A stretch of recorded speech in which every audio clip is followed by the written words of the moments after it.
Welcome back to Les Schwab Tire Center's Outdoor GPS. It's time for Owin's Field Report, sponsored by Les Schwab Tire Centers. Now, yesterday I'd mentioned that I'm like easily on the verge of one of the worst duck seasons that I've ever had. And that's for a number of different reasons, but it's definitely not for a lack of trying. So kids, as long as you're putting the effort in, okay, I'm going to completely back off that one. It's been difficult for me. So now, definitely going to be focusing on a little bit of steelhead fishing this upcoming week and going into the beginning of the year, just to take a little bit of a break. But y'all know, I say that now, but I'll probably still go duck hunting. Yesterday, I had mentioned, though, with the conditions that we have on the Willamette, that there's going to be some options for folks that want to go do some plunking. Now, I had mentioned Meldrum Bar. There's other areas, and for that matter, there's other places that you can definitely go plunking in high water conditions. And the question came up, what's the best way to go about it? Don't overthink this. This is just like spring Chinook fishing, plunking for fall Chinook, whatever. Spinning glows and bait. Pretty simple on that. So if you're going to go out and try that, keep things tight to the shore because the water is high, as we'll see here in these river levels. But overall, some of the reports that I got yesterday, and they're spread out from all over, from the coast and local, just hit or miss overall. It's December, but there's certainly some good options out there and some good opportunities. It's just all about the conditions. Again, I mentioned that yesterday. Watch the river levels that, on the river systems that you like to spend your time.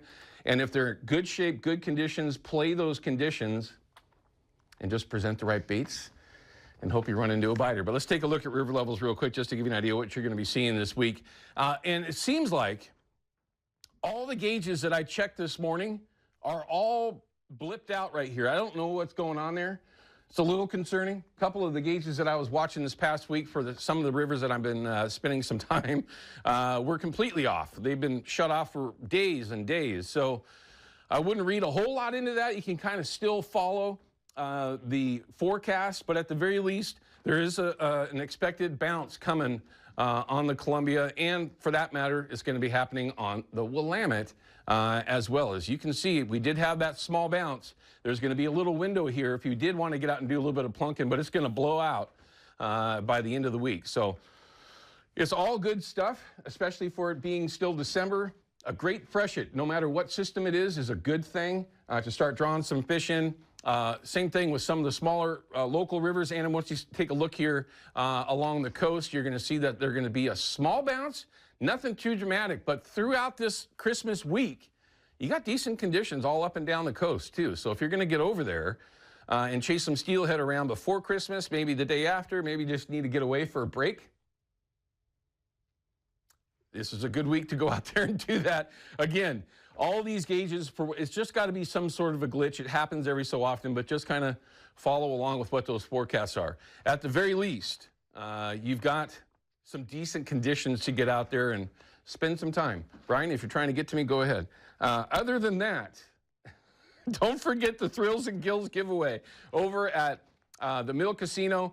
It's easy. It's right there. Yesterday, they had like 50 people that signed up, and we'd love to have more because you're going to have a great opportunity to win yourself a weekend getaway over there at the Mill Casino. You get to go fishing with Sharky's Charters out of Coos Bay. And then, of course, you get to go over with the folks from Spin Reel, and you can see those beautiful, I was going to call them cars. They call them cars. To me, they're not cars. They're just big quads, side-by-sides, whatever you want to call them, running the dunes on a guided trip, which I would recommend. It is by far the safest and funnest way that you can do it, especially if it's your first time.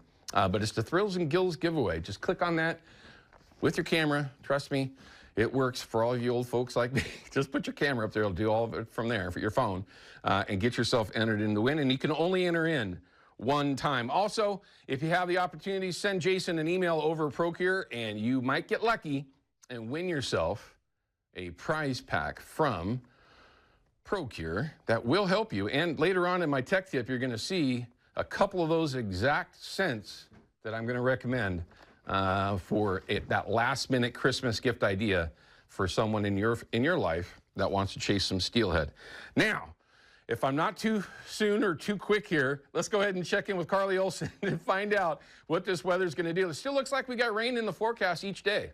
Yes, every single day this week we have at least some rainfall, and in fact 3 inches of rain are expected in Portland itself over the next 5 days. 3 to 5 inches of rain expected all up and down the Oregon coast in that same time frame. But let's take a look at today. Our highs, we've got 50 degrees in Portland, still warmer than average for this time of year. We've got some mid-50s over on the coast. In fact, Newport is the warmest spot on our map today at 55 degrees. We have some lower 40s in the northeast, and then Pendleton almost up to 50 degrees. So they have a bit of a wintry mix over in eastern Oregon today, but nothing expected to stick because of those temperatures.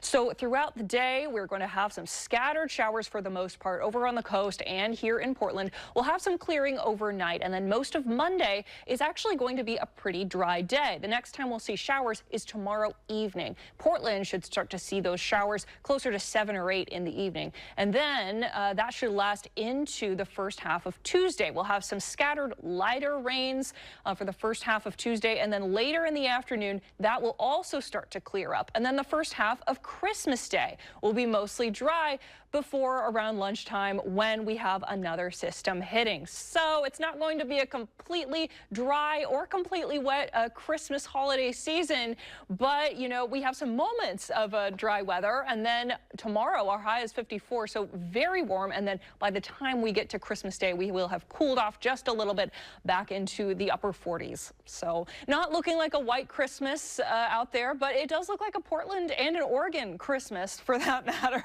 Yeah, no doubt about it. But what a waste of a great opportunity for a white Christmas. Just imagine if we had a cold spell or cold trough that came down with all this moisture. That would have been epic. Miracles can happen. Oh, God, I wish that would happen and make things very interesting. Carly, have a great Christmas, okay? Thank you for all the times. Thank you. We appreciate it.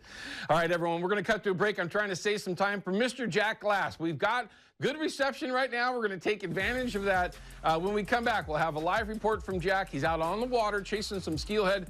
We'll see how things are going real time from him and see if we can get some advice that might help you make a decision going forward in this Christmas week. We'll be right back. Outdoor GPS is brought to you by P-Line, because we fish, by Hawken Fishing, perfection in fishing gear, and by Haxton's Canvas and Upholstery, the trusted name of the Pacific Northwest.